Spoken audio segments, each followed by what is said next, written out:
I'm not happy that if you're sitting there kind of slow and everybody's having to fill in, the team fires you and gets another worker. So if you have somebody that's not actively working, the team gets rid of them. But what happened if the team didn't know that you lazy? They're sitting side by side. They know who works hard and who doesn't. But you act like you hard working, but you just do some other work, not the value work. Well, it becomes pretty obvious. If the ladies who've been on the line, they know when other people are not working hard or coasting, as we call it. It'd be hard to fool them more than a few days. They may say, okay, yeah, you get a few days to kind of get up to speed, and then, it's either pull your weight, English slang phrase, basically, you have to do your share or leave. But because it's basically like, so if you have 5 people in the team, we've gotten rid of 4 of these non-value added activities for 4 people. So our total productivity goes up several percentage points. I don't know what they pay them, but let's just say you did 100 bundles in a day, and now you can do 102 or 105 bundles. It's just as hard. But you don't have the paperwork to track. So if you get paid for 105, it's just as if you were working faster. You can still be sewing at the same speed and get 105 bundles instead of 100 bundles.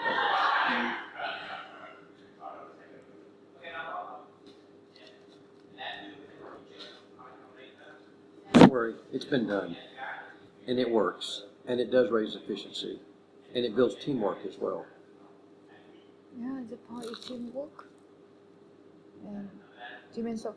The first operation will do how many pieces they do, then they transfer to the next person. Just do 1 piece. Just as soon as you've sewn it, you put it aside. So we put the machines close together. Now there are some operations where it's easy to pick up 5 pieces and do sew, and then put 5 down.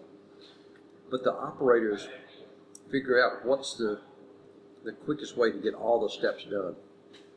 What they're looking at is total time between front door and back door. And the quicker we can do it without all of these extra handling steps, the more money we get paid.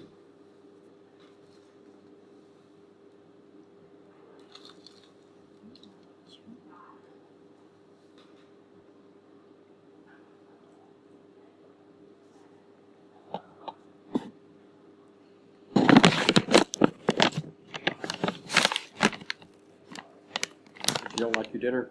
Sorry. No, I like. Are you thinking? Because maybe I'm not get 100% what you said, so. Okay.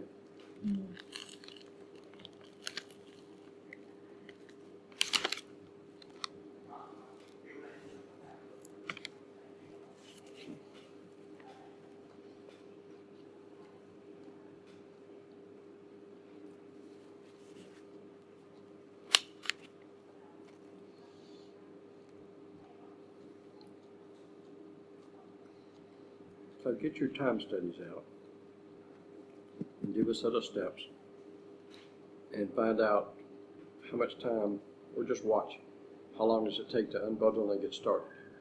So they've had to finish up, and then they're unbundling and starting, and it may be only a few seconds, but the closing it back up, tying and scanning is a little bit longer. How many more pieces could I have sewn if I didn't have to untie and retie every bundle?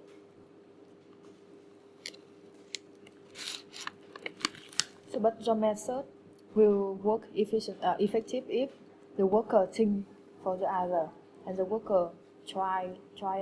But the fact I'm not sure about that, because when you say that one worker can do 2 operations, so that means this worker have to think that you have to try. I have to try to finish it finish it and do the next operation. So in the fact they didn't think so. I have to finish my operation. I don't need to do the next operation. It will take a while for people to understand how the system works. But if you think about it, how complicated is the system now? When you first got there, to try to understand how they bundle, how they measure, how they track things, and how they get paid, how complicated is it? Very, very easy. And this is even easier. Because every bundle you have a ticket. Mm-hmm. So when worker finish on bundle, they just scan ticket on the machine. So the system automatically calculate how many piece you done in this day. Then, so after month, how many piece you done. So they calculate the salary. Because at each operation we have a time for each operation. So each operation we have a money for that. So just multiply to the garment you did. And so it seems easy for you because the computer's doing the calculations. But the operators are also doing calculations. In their head, they're trying to figure out how much they have already calculated how much per bundle I'm getting paid. I will bet you the operator can tell you exactly what they get paid, what they should get paid. And so if it's like most places, the operator every day is figuring out, okay, what's my daily wage? How much did I earn today? How much did I earn, without the computer. They're doing it. It's a complicated system, even though on the surface it doesn't look that complicated. I'm sorry, I didn't catch you. You say it's not complicated because the computer's doing it all. But what about the operator? The operator's doing all these same calculations the computer's doing, trying to keep track. So I bet some of them even have little notebooks that they record how many they did every day, just to make sure the company doesn't cheat them at the end of the month. But the worker didn't know how many money for each operation because it's different. Each operation have a different time and have a different money for that. So and the worker didn't know how many money you get for one bundle in this operation. So how do they know if they're making good money or not? I have to believe somehow or another they figured out about what the price is going to be per bundle. Go ask them. I bet you they can tell you about what the value per bundle is. They may not know what the company is paying, but in time, they will figure out about what each operation's worth. And so you'll get people, I don't want to do that one because it's hard to do, but I don't get paid well for it. I mean, I've run a factory. People they'll pick and choose. Oh, that's the easy job. Good pay, easy to work. That's a crappy job. I don't want to do that. It's, I sweat and it's hard and the pay's just like, not so good. Go down on the floor and start talking to the people.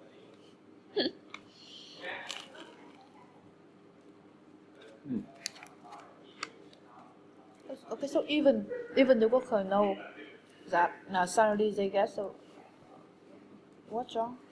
They can know. They can calculate. So up to them, what's wrong?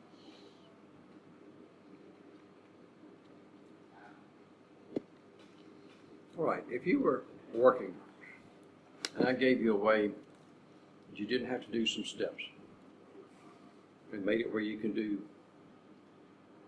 Instead of $10 a day, you can make $12 a day. Would you want to do that? Would you want to raise your pay? If I gave you a way, instead of being able to do 100 bundles, you could do 102 bundles or 105 bundles. Would you want to do that? Yes. Of course. And the way I'm doing it is I'm taking away some of this unbundling and rebundling time. I'm letting you focus on just doing sewing.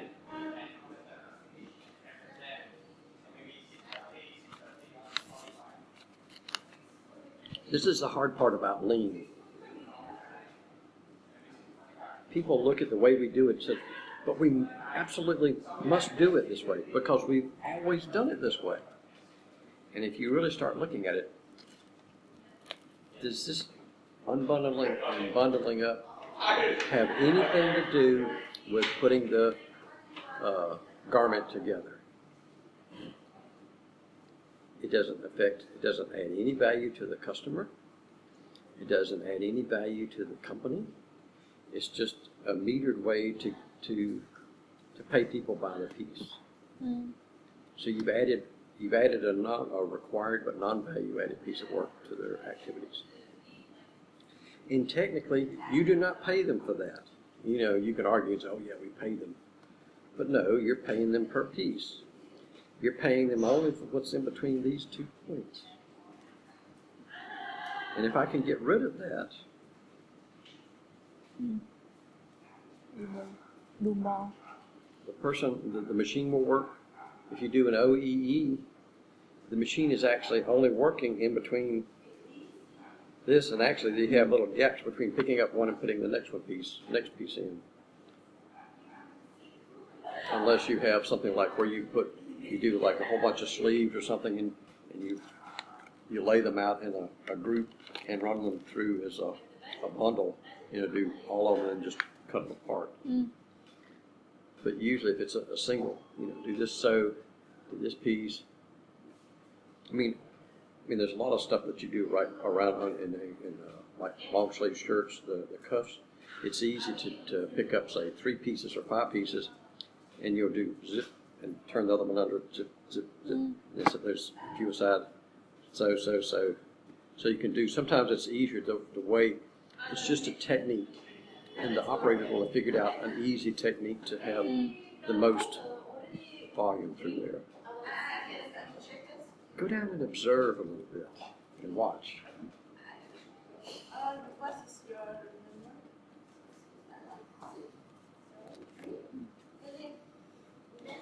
So,